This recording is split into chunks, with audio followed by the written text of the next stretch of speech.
So at first, I like to share some poem written by our founder, Shinran Shonin. And this is on page 361 of collected works of Shinran. So please join me in gassho. Please put your palms together. The world-honored one foretold that a monk named Bodhisattva Nagarjuna would appear in South India and would crush the wrong views of being and non-being. Namo Amida Butsu. Namo Amida Butsu. Namo Amida Butsu. Namanda Butsu. Namanda Butsu. Namanda. Good morning, everyone. And welcome to today's service. And I'm just curious, how many people attended the walk yesterday? The walk? Yeah. I know the weather was much nicer than last year. Was it last year or 2 years ago? Maybe 2 years ago? It was raining so hard, and at that time I couldn't go either. And this time I couldn't go because I was attending the martial arts tournament. So I'm sorry that I missed, but it was fun to attend martial arts tournament too. So anyway, some people asked me, what is the difference between Dhamma and Dharma? Yeah. Dharma is a Sanskrit word, and Dhamma is Pali. And there are two traditions of Buddhism. One traveled from North India to China, Korea, Japan.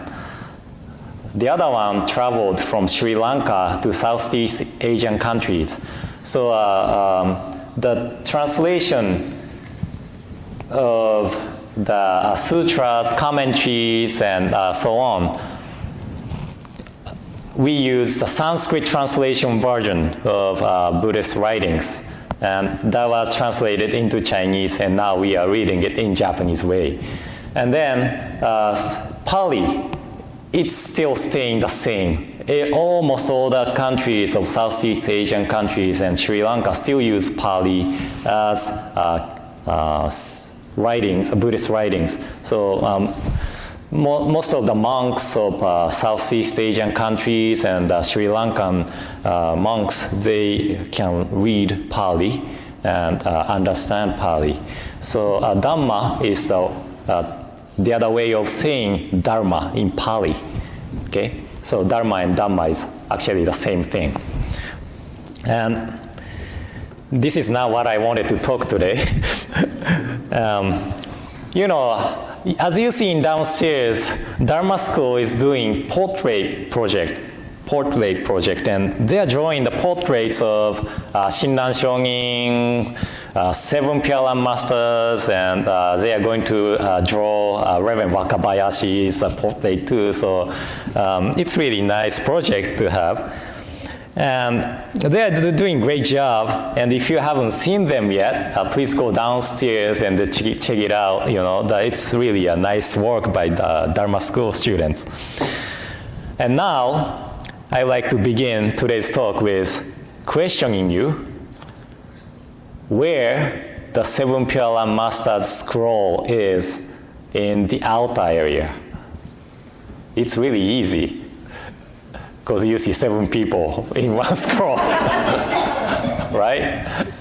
So 7 Pure Land Masters scroll is far left from you. That's 7 Pure Land Masters. But how many people can name all the 7? No? Okay. First Pure Land Master's name is Nagarjuna from India. Second is Vasubandhu from India. Okay. Third is Tanlan from China.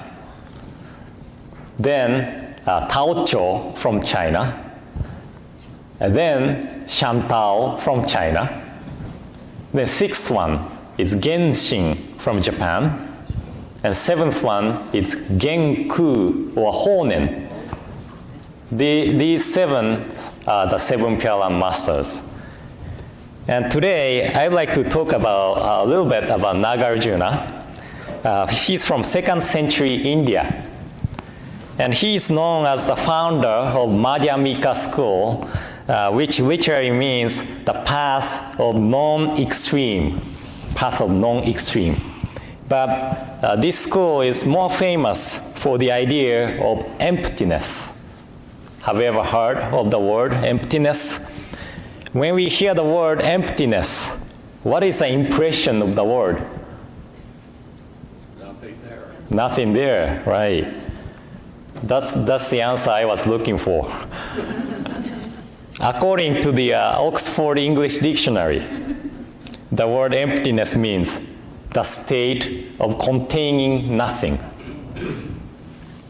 It's interesting, isn't it? It does not say like the state of nothingness, but saying that state of containing nothing. So the word emptiness is presuming something which contains something. Does it make sense? And actually the Sanskrit word for emptiness is shunya, or Juniata.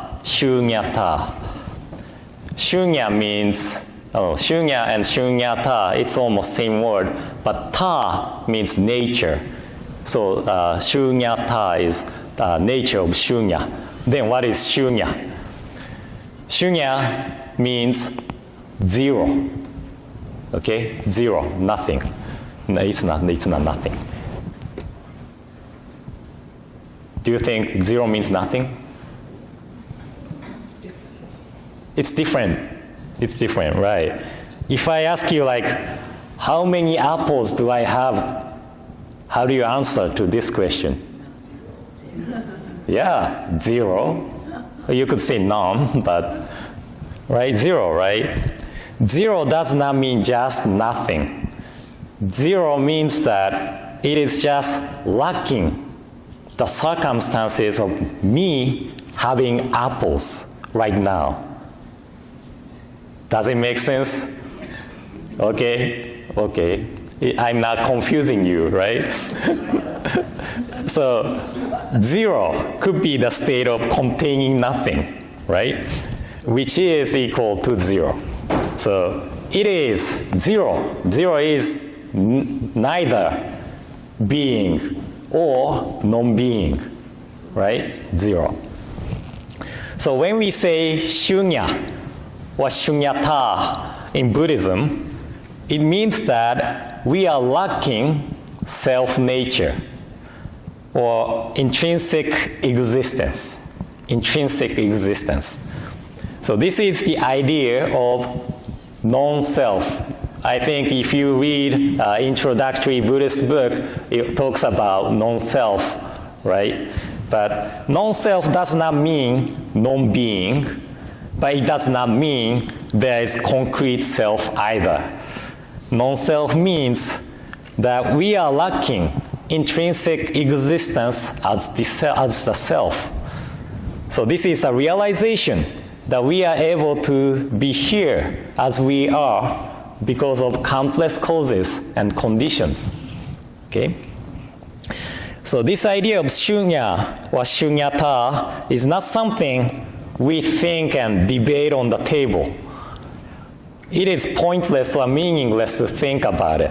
But by knowing that what we think as my life is actually the accumulation of countless causes and conditions, we begin to appreciate how we are able to be alive or how we are able to live this life.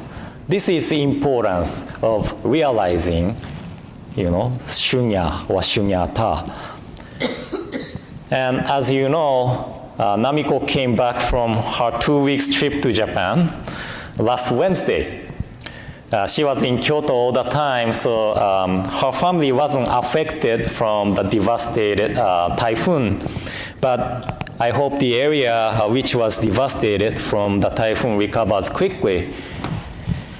But for me, it was really busy and tough 2 weeks.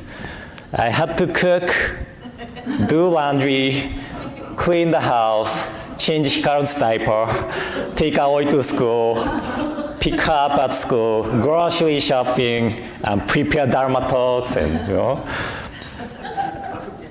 I have visitor on last Tuesday, from battlefields. She brought school students, about 10, 12 students. I had nobody to look Hikaru, so I had to take Hikaru to Hondo. Hikaru was like running and climbing up on Aijin, and I had to carry him. And so, but actually, wherever I go, I had to take Hikaru for 2 weeks, and he had to follow me to the bathroom too, right? So it was a unique experience. And it was just 2 days after Namiko left to Japan, Hikaru twisted his ankle, and he could not walk for 2 weeks, almost 2 weeks, that I have to carry him or put him in stroller.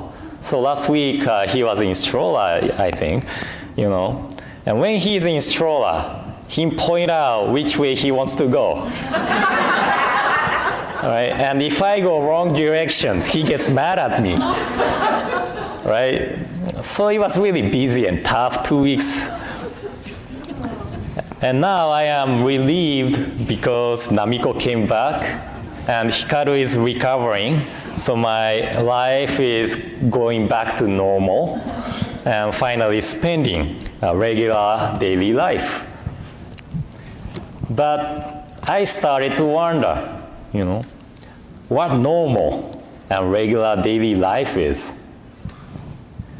What I think as normal and regular daily life is like take Aoi to school, come to temple, or go to hospital, go home to eat lunch, pick Aoi up at school, and go home. This is a daily routine of my life. But I was able to do this because of Namiko's support. Just by lacking one person in my life, my daily life becomes totally different thing. So I realized how I was taking this normal and regular daily life as granted, for granted in these 2 weeks. And not only Namiko, but also Aoi and Hikaru makes my daily life as daily life. Support of OBT Sangha members makes the Sugahara family able to live in Portland, right? So many things and people supports our lives to be our lives.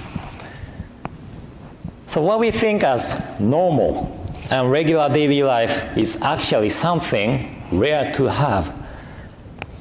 Because of the accumulation of countless causes and conditions, we were able to be here today. So there are no normal and regular daily lives. There are no intrinsic thing as normal and regular daily lives. There are only moments, which is rare to have, right? So this is the truth of our lives. This is the truth of our lives. But what I do is to take each day for granted, this life for granted, and complain how busy to take care of 2 children, housework, and the work at the same time, right? So because of this foolish nature of me, not truly understanding the truth and complaining all the time, Amida Buddha established the primal vow to awake us and not to abandon us. And when we hear that, because of the foolish nature of me, Amida Buddha never abandoned me or never abandoned us, I feel gratitude to Amida Buddha. And at that same time, I try not to complain about the busyness, but rather try to think in accordance with the truth that there are nothing we can take for granted. So today, I started from talking about the idea of emptiness, Juniata. But what I wanted to say today is that all of our lives are accumulation of countless causes and conditions. In Japanese, we often say that, 多くのご縁によって、ね、because of countless causes and conditions, we were able to be here today. So we often forget this truth, but please keep this truth in your mind to live more peacefully with the others. Okay? So thank you all for coming today. And in closing, please join me in Gassho. Please put your palms together. The world-honored one foretold that a monk named Bodhisattva Nagarjuna would appear in South India and would crush the wrong views of being and non-being. Namo Amida Butsu. Namo Amida Butsu. Namo Amida Butsu. Namanda Butsu. Namanda Butsu.